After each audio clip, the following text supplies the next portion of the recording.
The Israeli military on Monday called on residents of southern Lebanon to immediately evacuate homes and other buildings where it claimed Hezbollah is storing weapons. Now, it said it was carrying out extensive strikes against the militant group. It was the first warning of its kind in nearly a year of steadily escalating conflict and came after a particularly heavy exchange of fire on Sunday.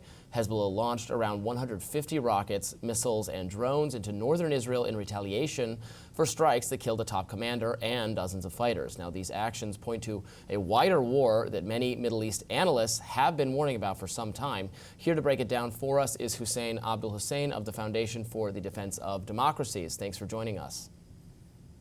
Thanks for having me on. This sounds like a very worrying escalation of tensions in the region. Can you explain what has led to this and what is likely to result?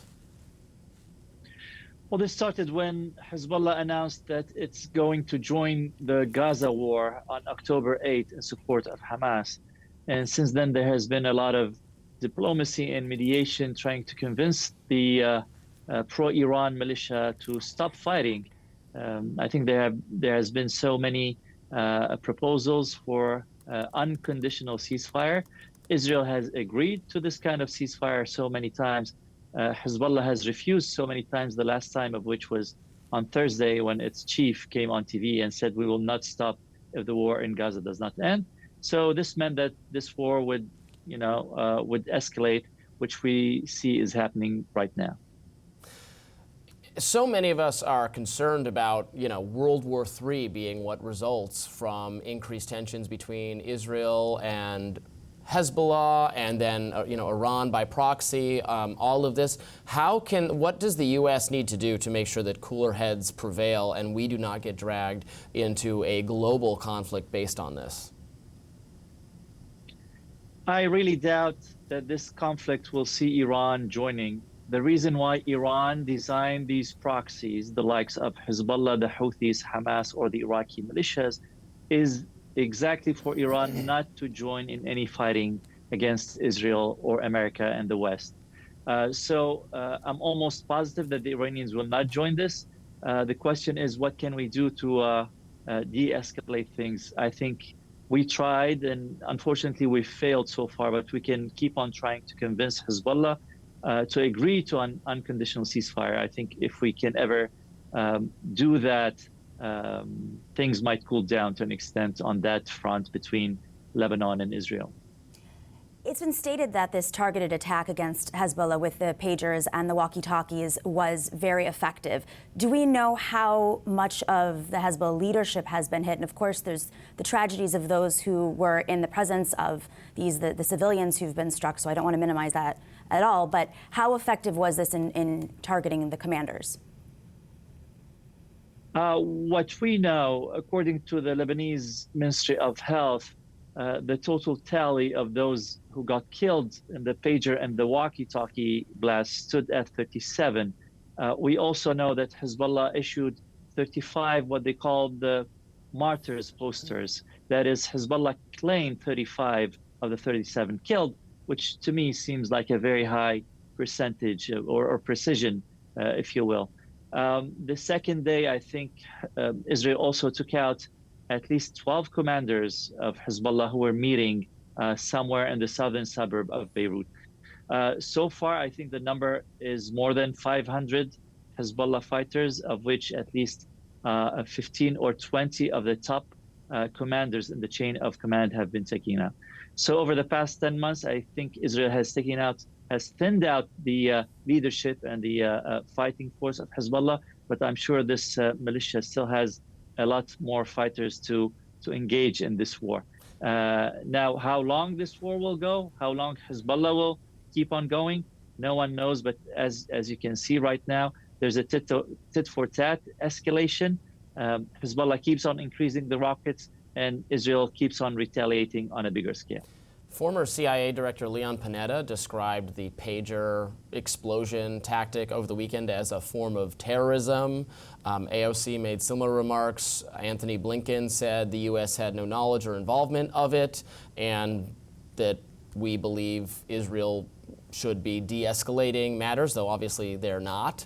So my question is there going to be any rebuke of the behaviors of the state of Israel, given all of these concerns by top U.S. officials, including, again, we come to this time and time again, where members of the current administration express dissatisfaction with what's going on, but we continue to support and fund it. Well, like the saying goes, it needs two to tango, and it needs two to engage in war, and it needs two to de-escalate.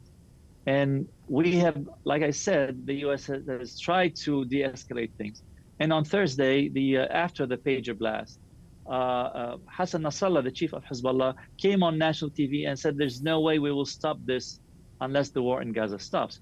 So when he said that, I think everyone knew that this was going to escalate further and further. Now, going back to the pager blast, whether it was terrorism or not, now, what do we prefer? Do we prefer that Israel just strikes a whole building to take out one terrorist with a whole bunch of civilians surrounding them, or actually go after specific leaders of Hezbollah?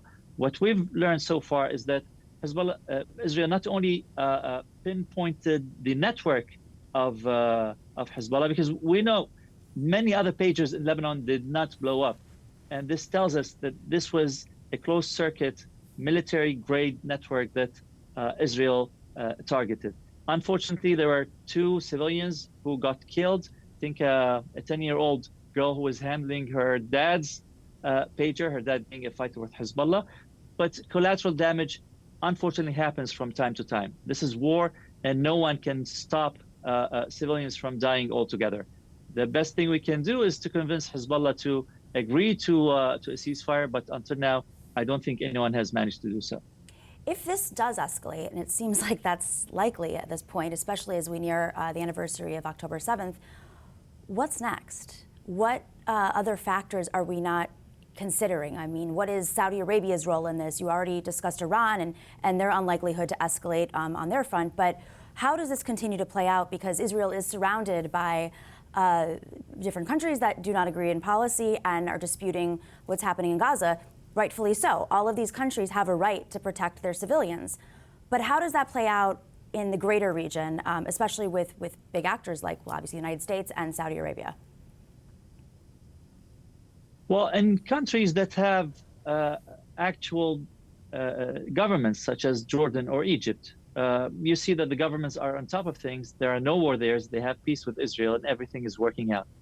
In failing states, where the government is just a rubber stamp for a militia that pledges allegiance to Iran and that actually runs the show. For example, Hezbollah in Lebanon, or the Iraqi militias in Iraq, Houthis in Yemen.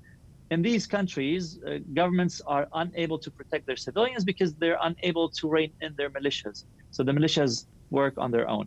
What you see happening is that Iran has been trying to take on Israel, and Iran has turned this game into one of the two sides should win, let's say. So Israel tried to contain them, I think, for certain periods of time. Now we're at a point that, as they say in the Middle East, either kill or get killed. Even if Israel sits back, it will have to face the consequences of these militias. So Israel has two options: either to sit back and get killed, or to go after these guys and kill them. Now, we came in and tried to convince these guys to stop, and we said, if you stop, Israel will stop. As I said, Nasrallah said there's no way, and he specifically said, in your dreams.